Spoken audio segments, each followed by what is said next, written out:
Naam, karibu katika somo la pili, ikiwa ni mwendelezo wa kichwa kikuu kinachosema uchambuzi wa Mathayo 24, ambapo katika sehemu ya kwanza tulikuwa na kichwa kidogo kinachosema Yesu atarudi lini, ambapo somo hilo lilikuwa limebebwa na kichwa hicho ambacho kilikuwa katika mfumo wa swali. Na tuliangalia sehemu ya kwanza, tuliweza kuangalia mstari wa kwanza mpaka mstari wa 14 wa sura hii ya Mathayo 24. Lakini zaidi siku ya leo tupo na somo la pili ambapo linakuja kwa kichwa kinachosema chukizo la uharibifu, ishara ya kukimbia. Chukizo la uharibifu, ishara ya kukimbia. Sasa katika somo la leo kuna vitu vya msingi ambavyo natamani kukuarifu mapema kabla tujafika mbali, ili uweze kujua nini tunakwenda kujifunza. Sasa katika somo hili la pili tunapokwenda kuangalia chukizo la uharibifu na ishara ya kukimbia, kwa sehemu ya kwanza tutaangalia chukizo la uharibifu kwa mara ya kwanza lilitokea lini na lilikuwa linamaanisha nini. Lakini katika sehemu ya pili tutasonga mbele zaidi na kuangalia 666, tutaifafanua kwa upana wake kwa kadri ya neema ya Mungu, kwa sababu sura ya Mathayo 24 napenda kuita uti wa mgongo wa unabii wa kuja kwa Yesu mara ya pili, kwa sababu inahusianisha vitabu vikubwa vya kiunabii katika Biblia na inahusianisha matukio mbalimbali, ambapo kwa pamoja ukiyakusanya na kuyaweka mezani kwa pamoja, kama ni chakula, basi unapata balance diet ya kujua ishara lakini pia wakati wa kuja kwa Yesu mara ya pili. Kwa hiyo somo hili litatupeleka mpaka katika wakati wa ziki kuu ama na tabu ya Yakobo, lakini tutaangalia pia kitu kinachoitwa New World Order. Lakini tukipata nafasi tutakwenda mbali kuona hata mipango hii ya New World Order ama mpango mpya wa ulimwengu ilianza lini, lakini pengine tukagusia na hata wanaofahamika kwa jina la Majesuit au majasusi, au kwa lugha nyingine tunaweza kuwaita maaskari wa siri wa shetani. Sasa nisikupeleke mbali sana, lakini zaidi nikualike sasa katika sehemu hii ya pili tuweze kuanzia katika mstari wa 15, kwa sababu katika sehemu ya kwanza tuliweza kuangalia Mathayo 24 mstari wa kwanza mpaka wa 14, na tukasema tutakapokuja kwa sehemu ya pili tutaanzia mstari wa 15, na leo tutashughulika na mistari mitano ambayo hii itatupeleka mbali katika Biblia, lakini pia katika historia, na pia itatusaidia kuweza kuhusianisha matukio yaliyopita na kwa wakati wetu. Kumbuka tulisema kwamba kitabu cha Mathayo 24 ni dual prophecy, yani unabii ambao umebeba taswira mbili. Unahusu wakati ule wa mwisho wa kwanza, yani baada ya kifo cha Yesu mpaka mwaka wa 70, ambapo Yerusalemu ilizingirwa na utawala wa Rumi na wakabomoa hekalu la Yerusalemu. Lakini zaidi unabii unaofuata au unabii huo kwa baadhi ya matukio na mengine ambayo hakutimia kwa wakati ule yatakwenda au yalianza kutokea kuanzia mwaka ule wa 70 AD baada ya kifo cha Yesu msalabani mwaka 31 AD, na yataendelea mpaka mwisho wa wakati, ambapo hapo tutakuja kugundua pia mwisho wa wakati huo kwa mujibu wa maandiko matakatifu ni upi. Tutakuja kupata majibu hapa kupitia Mathayo hii 24. Ikiwa bado hujaweza kusubscribe katika channel yetu hii ya Mount Moriah TZ, basi ni kualike uweze kusubscribe, lakini usisahau kucomment na kushare video hii kwa watu wengine, ili tuendelee kujifunza kweli za maandiko matakatifu na hasa ukweli wa sasa. Hivyo ni kualike tuweze kuomba la kisha tuingie katika kujifunza maandiko matakatifu. Basi tuweze kuomba. Baba yetu wa mbinguni na Mungu mtakatifu, jina lako litukuzwe. Tunakushukuru kwa neema uliyotupatia katika siku hii nyingine, kwa kuwa umeona vyema watoto wako tuweze kujifunza kwa njia hii. Jina lako litukuzwe. Lakini zaidi tunaomba Roho wako Mtakatifu akatutakase kwa damu ya Yesu Kristo, na uweze kutupa masikio ya kusikia, lakini kuyatii na kuyaishi. Lakini asiishie kwetu Mfalme, kwa sababu ulituachia kazi ya kuweza kuhubiri watu wengine, basi tukaweze kuwafundisha watu wengine kwa neema yako. Tunaomba hayo tukiusiweze kuwa nasi mwanzo hata mwisho wa somo hili, kwa jina la Yesu Kristo tumeomba, amina.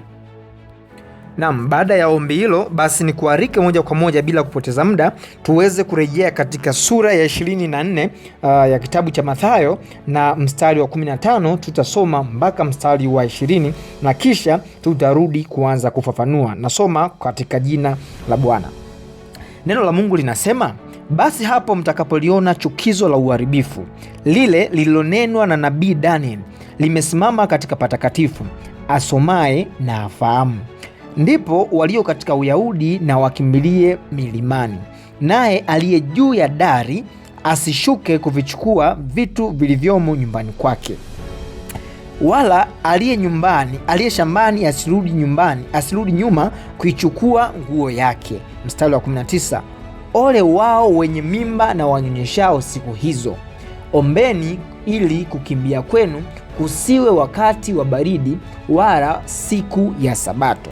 Sasa mstari wa ukisoma kuanzia mstari wa kwanza mpaka mstari wa 20 kwa ujumla wake, hapa ndipo ambapo haswa tunapata ishara za matukio ambapo yalikuwa yanakwenda kuonyesha utabiri wa kubomolewa kwa hekalu la Yerusalemu. Kumbuka, katika sehemu ya kwanza tuliweza kuona wanafunzi wa Yesu wanne, Petro, Yakobo, Yohana na Andrea, walikwenda kumuhoji Yesu maswali alipokuwa katika mlima wa Mizeituni ile siku 2 kabla ya Pasaka, kuhusiana na mwisho wa dunia, lakini mwisho wa kubomolewa au wa kuharibiwa kwa hekalu ya Yerusalemu, kwa sababu wao walikuwa kana kwamba na mashaka, itakuwaje Yerusalemu, mji ambao ulikuwa na sifa kubwa, hekalu lilikuwa linafahamika katika sehemu nyingi na kwa uzuri wake, lakini kwa imara wake, lakini Yesu alisema kwamba litakuja libomolewe na hakuna jiwe juu ya jiwe litakalosalia.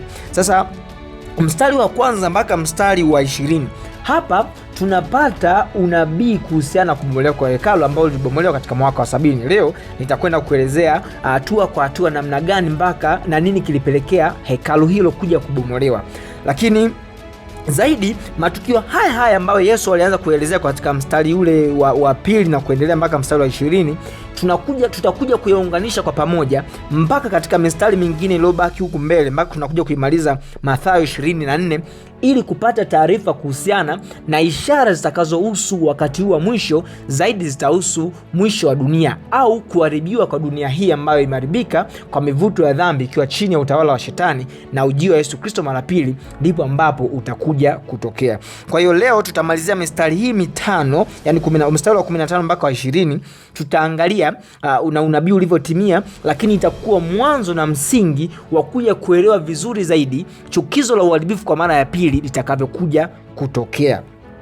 Sasa tuanze na swali la kujiuliza katika mstari huu wa 15 wa kitabu cha Mathayo, ambapo tunaambiwa, basi mtakapoliona chukizo la uharibifu lile lililonenwa na nabii Danieli limesimama katika patakatifu, asomaye na afahamu. Sasa kwenye mabano tumeandikiwa hivyo ya kwamba asomaye na afahamu. Kwa hiyo ili kuweza kulifahamu chukizo hili la uharibifu lililonenwa na nabii Daniel, inapaswa uweze kusoma vizuri, kwa lugha nyingine, ili uweze kufahamu. Sasa swali la haraka ni kwamba chukizo hili la uharibifu ni lipi, na maana ya chukizo la uharibifu ni nini? Na tunaambiwa zaidi chukizo hili la uharibifu lilinenwa na nabii Daniel. Ina maana pengine kuna machukizo mengine yalionenwa na manabii mbalimbali. Kwa lakini zaidi sasa fungu hili linaturejesha moja kwa moja katika kitabu cha Daniel. Ina maana aliyenena ni nabii Daniel. Na chukizo hilo likionekana limesimama patakatifu, ndipo ambapo anasema asomaye na afahamu. Lakini chini maelezo yanafuata, anasema kwamba ndipo aliye katika Uyahudi akimbilie nje ya mji, na aliye milimani asirudie mji, wala asifuate kitu chochote kilichopo katika mji. Maana yake ndipo ambapo sasa upale ambao sawasawa waliambiwa kwamba mtakapoona chukizo hili la uharibifu limesimama, ndipo wakati wenu wa kukimbia ili muweze kuwa salama, kwa sababu uharibifu wa hekalu au uharibifu wa Yerusalemu utakuwa umekaribia. Kwa hiyo ishara hii kwao tunaweza kusema ndio ilikuwa ishara ya mwisho ya usalama wao kuweza kuwa salama katika ule mji wa Yerusalemu, kwa sababu ndio mahali ambapo walikuwa wakijivunia, lakini ni mahali ambapo alikuwa salama kwao kwa sababu kulikuwa kuna nyumba ya Mungu. Sasa chukizo la uharibifu ni nini? Lakini chukizo hilo la uharibifu lilitokea lini? Lakini pia mwishoni tutakuja kuona sisi linatuhusu kwa namna gani.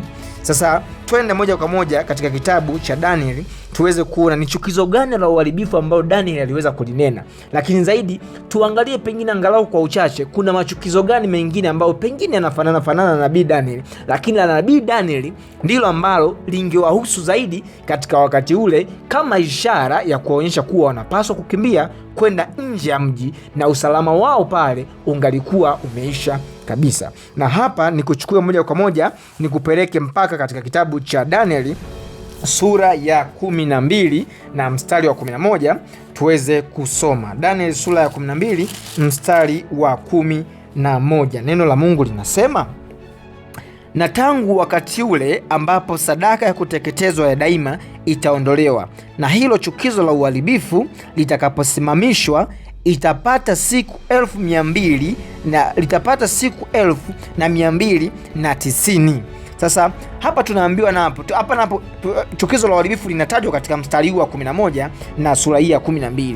Sasa kabla sijaanza kufafanua zaidi, nikupeleke sehemu nyingine ambapo chukizo la uharibifu linatajwa, alafu nitakuja kukwambia kipi ambacho kilikuwa kinazungumziwa na walipaswa kuweza kuwa na tahadhari nacho kwa wakati ule. Twende katika sura ya 11 ya mstari sura ya 11 kitabu cha Danieli na mstari wa 31, tusome hapo tuone pia chukizo la uharibifu linavyotajwa. Neno la Mungu linasema, na wenye silaha watasimama upande wake, nao watapatia unajisi mahali patakatifu, ndiyo ngome, nao wataondoa sadaka ya kuteketezwa ya kila siku, nao watalisimamisha chukizo la uharibifu. Sasa hapa napo katika sura ya 11 na mstari wa 31 kitabu cha Danieli, chukizo la uharibifu linatajwa, lakini kuna wenye silaha ambao wanatajwa hapa kuonyesha watasimama upande wake. Sasa ni kuombe uwe mvumilivu kuhusiana na sura hii ya 11 na sura ya 12, lakini na sura ya 8 na ya 9 nimeandalia tayari masomo hapo mbele, tutakuja kujifunza vizuri kwa kina kwa peke yake. Mimi zaidi nishughulike na kipengele hiki cha chukizo la uharibifu kwa wakati huu tunapoendelea na Mathayo, uchambuzi wa Mathayo 24, lakini zaidi ukiwa umesubscribe, basi baadaye masomo mengine ya mada hizi yatakapokuwa yameingia utakuwa unapata notification, na tutaendelea kujifunza neno la Mungu na zaidi kuendelea kujiandaa na ujio wake Yesu Kristo mara ya pili. Sasa nini maana ya chukizo la uharibifu? Hapa ndiyo hoja kubwa ya kwanza ambayo tunapaswa kwenda nayo.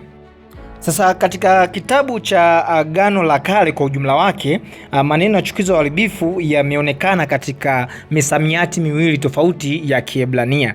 Sasa msamiati wa kwanza ambao umenenwa na nabii Daniel, ambao sasa tukihusianisha na fungu la Mathayo 24:15, lile ambalo linenwa na nabii Daniel linafahamika kwa msamiati wa shikut. Sasa shikut maana yake ni nini? Shikut ni machukizo ama ni ibada za sanamu ambazo zinamchukiza Mungu. Sasa hizi ndizo ambazo hizi ibada za sanamu au haya machukizo ambayo yanazungumziwa katika hii Mathayo 24 ndio ambayo yanaonekana katika kitabu cha Daniel kulinganisha na msamiati uliotumika kuelezea chukizo hilo katika kitabu cha Daniel. Lakini kwa faida ya kuweza kufahamu tu Biblia, tunaposema chukizo katika misamiati mingine ambayo unaonekana katika kitabu cha Agano la Kale, umewasilishwa katika kitabu cha Ezekiel sura ya 8 na mstari wa 9, utaangalia kwa muda wako, lakini Kumbukumbu la Torati 7 mstari wa 26, lakini pia hata Kumbukumbu la Torati 8 na mstari wa 12. Hapa limetumika neno toeba. Neno toeba lenyewe linaonyesha matendo ambayo yanamchukiza Mungu au matendo ya kiibada za kisanamu ambayo yanamchukiza Mungu kwa ujumla. Kwa hiyo unaposema shiguts, hii ni moja kwa moja inakwenda kwenye ibada ya sanamu, ibada kama ibada. Lakini tunaposema toeba ni matendo ambayo yanamchukiza Mungu, ambayo yanaonyesha kuabudu sanamu, lakini au kwenda kinyume na mapenzi ya Mungu kwa lugha nyingine. Kwa hiyo kila ambacho kinazungumzwa katika Mathayo 24 kinalenga moja kwa moja ibada ya sanamu. Na uzuri kitabu cha Mathayo 24:15 imesema chukizo la uharibifu lililonenwa na nabii Daniel. Kwa hiyo sura 24 mstari wa 15, Yesu aliendelea kuambia wanafunzi wake ya kwamba mtakapoona ibada ya sanamu imesimamishwa mahali patakatifu, Na anaposema mahali patakatifu, moja kwa moja anarejelea katika hekalu takatifu, ambapo kwa wakati huu tunaweza kusema mtakapoona chukizo la uharibifu limesimama katika mahala pangu pa kuabudia, ambapo katika Agano Jipya moja kwa moja inakuja kwa maana ya kanisa. Lakini tutakapokuja katika sehemu ya pili, tutakwenda mbali na kuweza kuona swala hili la kiibada kwa ujumla wake, na litakapotupeleka katika kipindi cha Ziki Kuu na ujio wa Yesu Kristo mara ya pili. Kwa hiyo wao walipaswa kuweza kuona, walipaswa kuwa macho na kuangalia kwamba je, ibada za sanamu zimeletwa au zimeanza kusimamishwa mahali patakatifu pa Bwana? Na ikiwa ndivyo, basi walipaswa waweze kukimbia. Lakini uzuri ni kwamba kitabu cha Luka sura 21 mstari wa 20, yeye anatusaidia kuelewa zaidi nini maana ya chukizo la uharibifu kwa upana wake na ibada hizo za sanamu. Sasa twende moja kwa moja katika kitabu cha Luka sura ya 21 na mstari wa 20 ili tuweze kuongezea maelezo kadhaa ambayo yatatusaidia kuweza kuelewa chukizo hili la uharibifu na namna ambavyo lilitokea na Wakristo walifanya nini walipoona chukizo la uharibifu. Tusome Luka 21 na mstari wa 20. Neno la Mungu linasema, lakini hapo mtakapoona mji wa Yerusalemu umezungukwa na majeshi, ndipo jueni ya kwamba uharibifu wake umekaribia. Narudia tena, lakini hapo mtakapoona mji wa Yerusalemu umezungukwa na majeshi, ndipo jueni ya kwamba uharibifu wake umekaribia. Sasa tuliposoma katika kitabu cha Mathayo na kuhusianisha na chukizo lilonenwa na nabii Daniel, yani Shigut ama ibada ya sanamu, tunapohusianisha na kitabu cha Luka 20 mstari wa 21, tunaambiwa kwamba kule tutakapoona chukizo la uharibifu limesimama, ambayo ni ibada za sanamu mahali patakatifu pa Mungu. Lakini Luka anatanua zaidi, mtakapoona mmezungukwa au mji wenu umezungukwa na majeshi, basi mjue ule wakati wa uharibifu sasa umekaribia. Sasa haya yote yanatusaidia nini? Na hapa ni kupeleke moja kwa moja sasa katika historia fupi ambayo ukitaka kuisoma kwa uzuri unaweza kusoma katika kitabu cha Pambano Kuu sura ya 1 na ya 2, utapata taarifa nyingi zaidi. Lakini pia kitabu cha Tumaini la Vizazi Vyote sura ya 69 vimeandikwa na Ellen G. White, huko amefafanua zaidi. Lakini haya mengine na kujumlishia kwa pamoja kwa njia ya maelezo mafupi, ili kupata historia ambayo itakuwa na mantiki kwetu na kutusaidia kuona nini ambacho kilisemwa na Yesu na namna gani kiliweza kutimia. Sasa baada ya kifo cha Yesu katika mwaka wa 31 AD, ndipo ambapo matukio ya wakati wa mwisho yalianza kutimia kwa uhakika na ishara zake kuanza kutokea.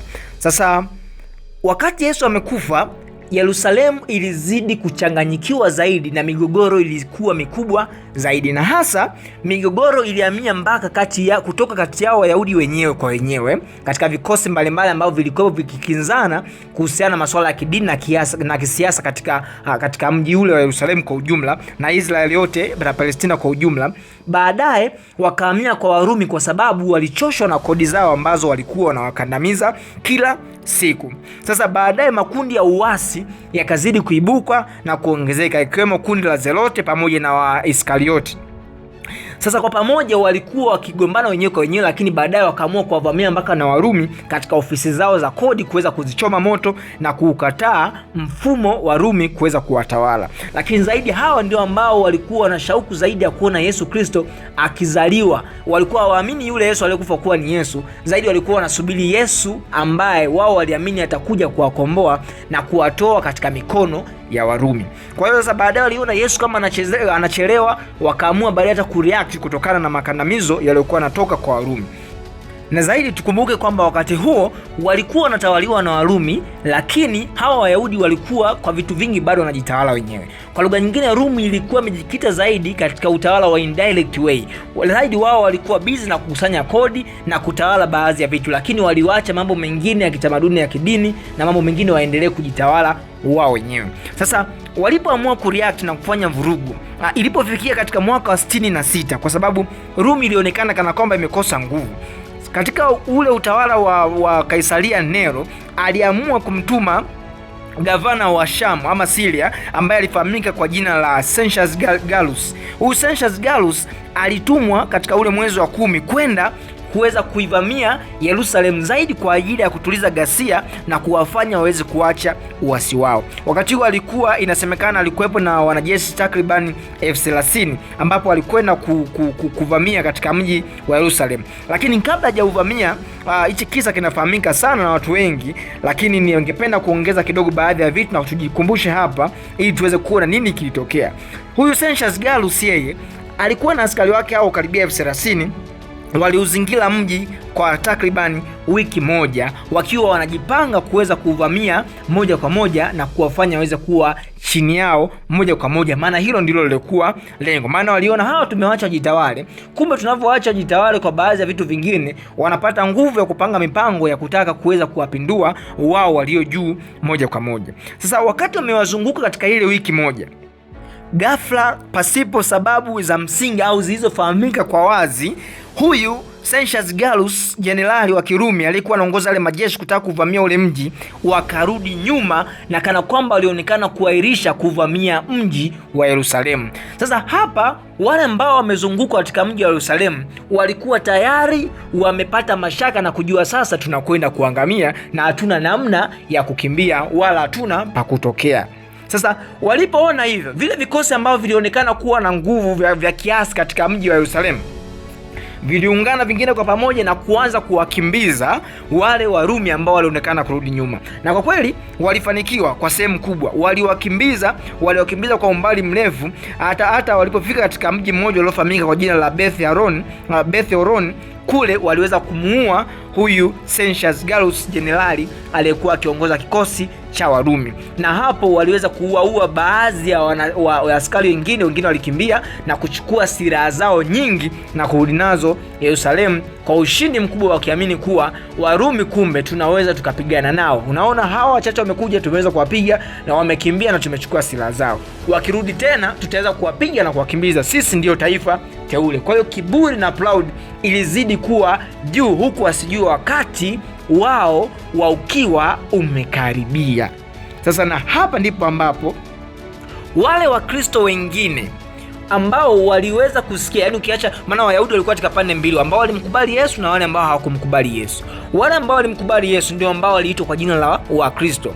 Sasa hawa waliokuwa wakifuata zile ishara na alama ambazo Yesu aliweza kuzitoa, walipoona wamezungukwa tayari na jeshi kwa ile mara ya kwanza na palikuwa kuna nafasi ya kutokea, ila kwa kuwa wameambiwa kuwa waombe ili kukimbia kwao kusio katika wakati wa baridi, lakini pia kusio wakati wa Sabato, wao waliendelea kuwa na maombi. Na yale maombi sasa ndio ambayo yaliweza, tutakuja kuthibitisha zaidi huko mbele, kitu ambacho kitasaidia watakatifu wa Bwana kuwa salama katika kipindi cha taabu ya Yakobo.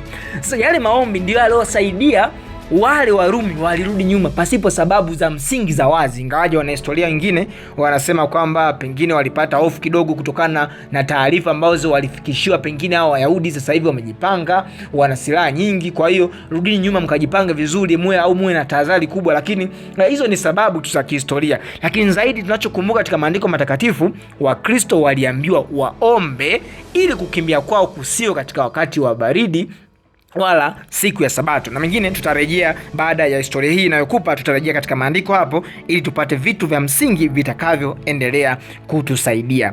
Kwa hiyo wale Wakristo walipoona sasa wamezingirwa na ikapatikana nafasi wale Warumi wamerudi nyuma, wao walichukulia hii ndio nafasi ya sisi kukimbia kwetu, kwa sababu hiyo ndio ishara ya kukimbia na chukizo la uharibifu limekwisha kuonekana. Kwa hiyo walipoliona chukizo la uharibifu, Luka amesema kuzingirwa na majeshi, na hata Danieli katika ile Danieli sura ya 11 mstari wa 31 tumeona habari za kuzingirwa na majeshi. Basi watakatifu wakakumbuka hili ndilo chukizo lililonenwa na nabii Daniel, kwa sababu tayari Warumi walianza kusimika bendera zao ambazo zilikuwa zinaonyesha kuwa tunakwenda kutawala huu mji muda sio mrefu, na ibada zetu zitakuja kutawala katika huu mji, ambazo ibada hizo ambazo walikuwa wakizifanya wao Warumi ilikuwa ni ibada za kuabudu miungu mbalimbali. Tutakuja kuelezea zaidi huko mbele na hiyo miungu ambao walikuwa wakiiabudu. Basi Wakristo walipata upenyo wa kuweza kukimbia, na roho ya unabii Ellen G. White anatuelezea, anasema kwa hakuna Mkristo hata mmoja ambaye alikufa katika ule wakati baada ya lile jeshi kurudi nyuma, isipokuwa wote waliozingatia zile ishara, wale Wakristo waliweza kukimbia, na ndipo walikimbilia milimani, mapolini, na zaidi tunaambiwa kwamba walikimbia katika ng'ambo ya Yordani, katika mji wa Pera au Perea. Kule walienda kuanzisha maisha yao, na ndio ulikuwa mwanzo wa Wayahudi kusambaa ulimwenguni kote, kwa sababu kila mmoja baadaye alitafuta njia yake na wakaanza kusambaa Ujerumani, wapi na pingine. Nadhani tutakapokuja katika kipengele cha kuona hawa Majesuit na historia nyingine nitawaleta kidogo, tutakuja kuwaona tena hawa Wayahudi walifika mpaka wapi na nini ambavyo waliendelea kuyafanya. Kwa hiyo hayo ndio ambayo yalitokea katika ule mwaka wa 66. Sasa taarifa zilifika mpaka katika mji wa Rumi kwamba jeshi limevamiwa, Censius amekufa, Censius Gallus amekufa, lakini silaha zimepolwa, lakini wengine maaskari wamekufa na wengine walikimbia. Sasa wao hawakulipuuzia jambo hilo, na lilikuwa kwa kweli limegusa utawala ama limewagusa Warumi kwa sehemu kubwa, kwa sababu wao ndio walikuwa watawala. Ilipo wakaamua kupanga mashambulizi kwa mara ya pili kurejea kuja kuzuru au kuvamia mji wa Yerusalemu. Na mwaka 67 ndipo ambapo Kaisaria Nero akamtuma kwa mara nyingine Jenerali Vespasian. Huyu Vespasian alimtuma akiwa pamoja na mtoto wake alifahamika kwa jina la Jenerali Tito. Kwa hiyo Vespasian pamoja na Tito walikwenda kuzingira mji au kwenda kushambulia mji kwa mara nyingine, huku akiwa sasa na jeshi ambalo linasemekana kuwa lilikuwa ni mara 2 zaidi ya lile la kwanza. Kwa hiyo wale walikuwa 30,000, yeye alikuja na wanajeshi 60,000 ambao hawa walisema sasa tunakwenda kuvamia mji kwa mara nyingine. Sasa na hawa walipokuja walikuja na mbinu nyingine kwa ajili ya kuwashinda Wayahudi, na kwa kweli mbinu zao zilifanikiwa na waliwashinda. Sasa walishinda kwa namna gani na waliwazunguka au waliwapiga kwa muda gani? Kutoka mwaka 67 walianza kushambulia miji mbalimbali ya Israeli kwa ujumla, wakisogea katika mji wao mkuu wa Yerusalemu, ambapo ndipo palikuwa na hekalu au mahali patakatifu, ili waende kusimamisha ibada zao ama sanamu zao na kuondoa mahali patakatifu pa Bwana, ambapo hapo ndio ilikuwa inakamilisha unabii na kubomolewa na tukio la kubomolewa kwa Yerusalemu lilipaswa iweze kutokea. Basi katika miaka hii mitatu walikuwa kutoka mwaka 67 AD mpaka mwaka 70 AD walikuwa wakisogea taratibu, wakipiga miji mbalimbali taratibu kwa uhakika. Walisogea Galilaya wakaupiga, wakasogea mji wa Yope wakaupiga, wakasogea mji wa Yeriko wakaupiga, mpaka walipofika mwaka wa 70, wakati sasa wanataka kuuzingira mji wa Yerusalemu, ikatokea uteuzi wa huyu Jenerali Vespasian. Yeye alipaswa kuwa Kaisaria katika mji wa Rumi au katika utawala wa Rumi. Kwa hiyo Vespasian akaondoka, akaenda kushika cheo chake cha ukaisaria, na akamwacha mtoto wake Tito kuwa ndiye jenerali mkuu wa kuongoza kile kikosi cha majeshi, ili kwenda sasa kumalizia kazi iliyobaki. Yeye ameondoka, akamwacha Tito aweze kuimalizia kazi. Sasa Tito katika Aprili mwaka huo wa 70 AD alikwenda kuvamia mji, lakini kabla ya kuvamia aliuzingira na yeye kwa miezi mingine 5 kutoka Aprili mpaka mwezi Agosti. Sasa hiki kipindi waliuvamia wakijipanga namna ya kuweza kuvamia ya kuweza kushambulia Yerusalemu kwa ujumla, na waliweza kuuzingira mji kwa miezi hiyo. Ilikuwa ni plani mahususi, kwa sababu katika mwezi wa Aprili ambao sisi kwetu kupitia kalenda hii ya Gregorian ni mwezi wa Aprili au mwezi wa 4, lakini kwao kule ilikuwa inasemekana katika miezi ya kwanza au mwezi wa Abibu au mwezi Nisan, ambapo huu msimu ulikuwa ni msimu wa Pasaka. Kwa walipiga hesabu ya kwamba huu msimu Wayahudi wengi duniani wanakuwa wametoka katika miji yao, wanarudi katika mji mkuu kwa ajili ya kuja kusherehekea Pasaka. Kwa hiyo Wayahudi watakuwa wengi zaidi. Tukifanikiwa kuwazingira katika huu msimu, tutaweza kuwaua wengi. Lakini pia walipiga hesabu huu msimu ni mvua zile za kuchipusha za mwisho zilikuwa zinaenda kupotea, ule msimu wa kulima vile vilimo vya muda mrefu. Kwa hiyo wakasema huu msimu tukiweza kuwazingira kwa miezi kadhaa kwanza, kuwatishia huku nje wale wote watakaokatiza, tutakuwa tukiwaua taratibu. Hawa watu watashindwa kutoka kurudi katika miji yao walipo huko ambako wanaendesha biashara zao na maisha mengine, lakini pia watashindwa kufanya biashara kupata fedha, lakini wataishiwa chakula humu ndani, na wakiishiwa chakula ina maana watakutwa na njaa na joto kali, kwa sababu ni msimu ambao kwao ulikuwa inaelekea katika misimu ya joto. Kwa hiyo huu msimu tutaweza kuwaweza vizuri. Na kweli wakawazingira, wakaanza kukaa nje huku wakisimamisha bendera zao Warumi na sanamu zao ya kuwa sasa tunakuja, nyie si mmejifanya waasi, sasa tunakuja kumaliza uasi wenu na tunakuja kuweka chini ya mikono yetu tena totally, na hakuna atakayekuwa na nafasi ya kujitawala hata kidogo. Sasa muda ukaenda, mwezi wa kwanza, mwezi wa pili, Wayahudi walikuwa ndani kule, chakula kinaisha, wakaanza sasa yale niliowaambia katika video iliyopita, walikuwa wanakata mikoba yao ya ngozi, wanachemsha supu, wanachemsha chakula, wanafanya kula endo mboga, wanakula viatu vya ngozi, wanaanza kuviosha na kuvipika upya. Yaani chakula kimeisha, kumekauka ndani, hakuna kulima, joto kali, ukame, na hakuna namna nyingine ya kuingiza chakula kwa sababu Warumi wamezingira. Kwa hata wafanya biashara wa nje walikuwa hawezi kuleta chakula, na wafanya biashara wa ndani walikuwa hawezi kutoka kufuata chakula.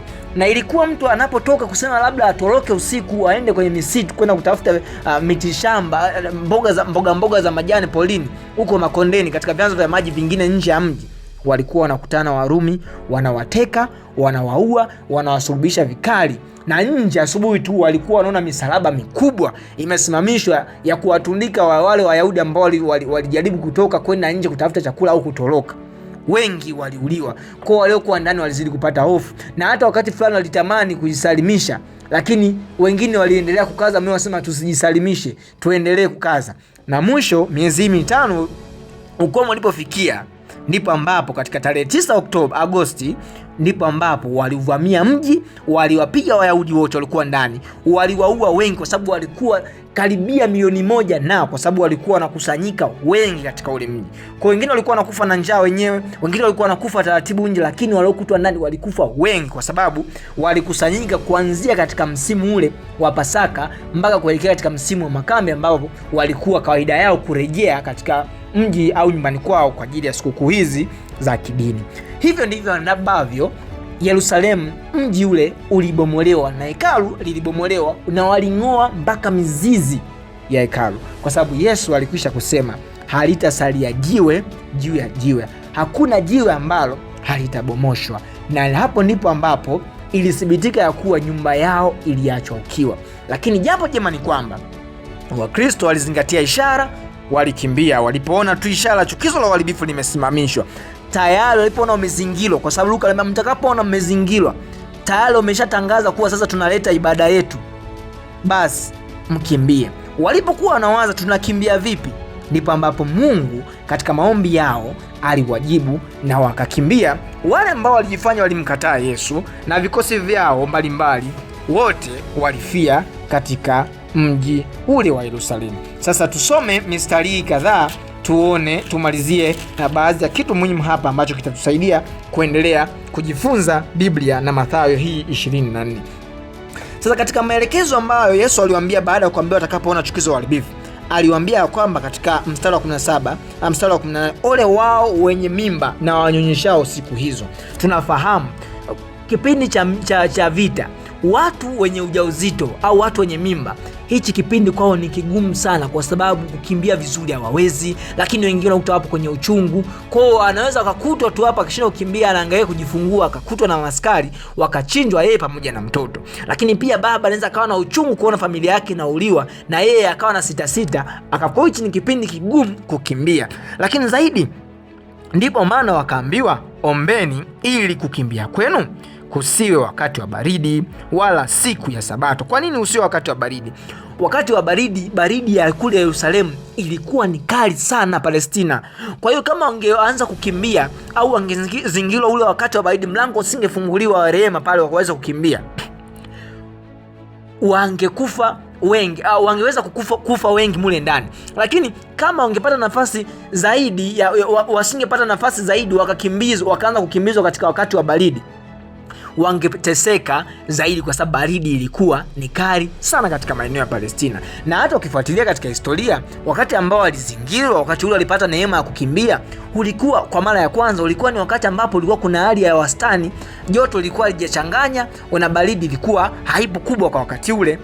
Kwa hiyo walipata neema. Kwa hiyo mlango ulipokuwa wazi tu, waliporudi nyuma wale wakina Gallus na Sensius Gallus, basi walipata kukimbia kukiwa na hali shwari. Kwa hata walikuwa na mimba kwa wakati huu walikimbia bila kukimbizwa, kwa sababu wale Warumi walikimbia wenyewe. Kwa wao walipata nafasi ya kuondoka, ndio maana wakaenda mpaka wakavuka katika mji wa Yordani, mto wa Yordani, wakakimbia na kujisambaa katika miji mingine, na huko ndio ilikuwa zaidi ni chocheo cha kuhubiri Injili katika mataifa mengine. Lakini zaidi wanasema wala siku ya Sabato. Kwa hiyo kukimbia kusiwe pia siku ya Sabato. Kumbuka hapa ulikuwa katika mwaka wa 70 AD. Ina maana Yesu alishaona kumbe tangu hata yeye ambapo amekufa katika mwaka wa 31, aliona kuwa watakatifu wake walipaswa wangeendelea kutunza Sabato kwa sababu ni miongoni mwa amri 10 za Mungu. Sasa hapa kwa wale ambao huwa wanaipinga Sabato na kusema kwamba Sabato iliishia msalabani, utakaposoma Mathayo 24 utaona kuwa hata Yesu aliwaambia ombeni kukimbia kwenu kusiwe wakati wa Sabato. Kwa nini? Kwa sababu Sabato iliendelea hata baada ya kifo cha Yesu na kufufuka kuondoka, na Wakristo wengine waliendelea kuitunza Sabato.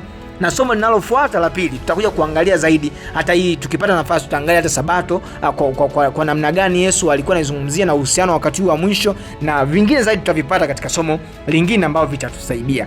Lakini cha kuzingatia zaidi kwamba wale Wayahudi katika mji wa Yerusalemu ulikuwa utaratibu katika siku ya Sabato, milango yote, mageti yote ya kuingia yalikuwa yanafungwa, wala hakuna mtu kutoka wala kuingia, ile isipokuwa mpaka Sabato imeisha.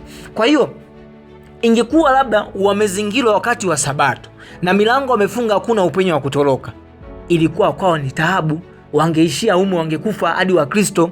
Kwa hiyo walipaswa kumuomba, ndio maana ombeni. Kwa hiyo silaha kubwa ya kwanza kwao ilipaswa waombe Mungu awasaidie ili kukimbia kwao milango iwe wazi. Siku ya Sabato milango ingekuwa imefungwa, kwa hiyo ilipaswa wakimbie nje ya siku ya Sabato.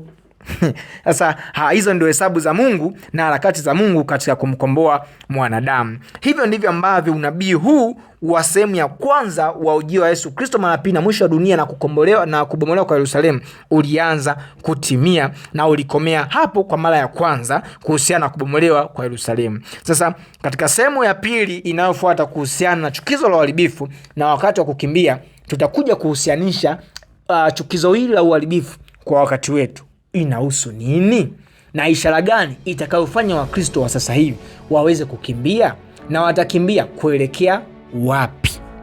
Sasa nikualike uweze kusubscribe na kushare kwa watu wengine somo hili, ili tuweze kukusanyika kwa pamoja kama familia tukiendelea kujifunza neno la Mungu. Lakini zaidi ukumbuke channel yetu itakuwa zaidi ikijikita katika masomo ya ukweli wa sasa, kwa zaidi kuhusiana na ujio wa Yesu Kristo mara pili na mada nyingine mbalimbali ambazo zitatusaidia kuendelea kumjua Mungu na kujiandaa na ujio wa Yesu Kristo mara pili.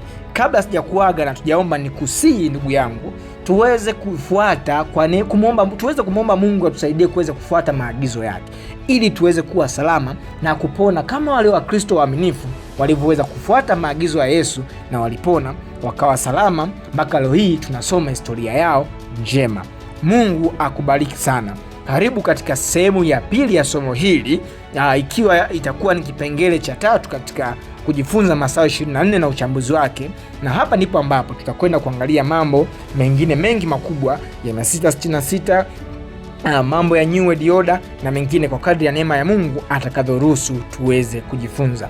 Mungu akubariki sana. Naitwa Raymond Sanga, niweze kutakia wakati mwema na nikualike tuombe. Mungu wa mbinguni, Baba mtakatifu, asante kwa kutufundisha.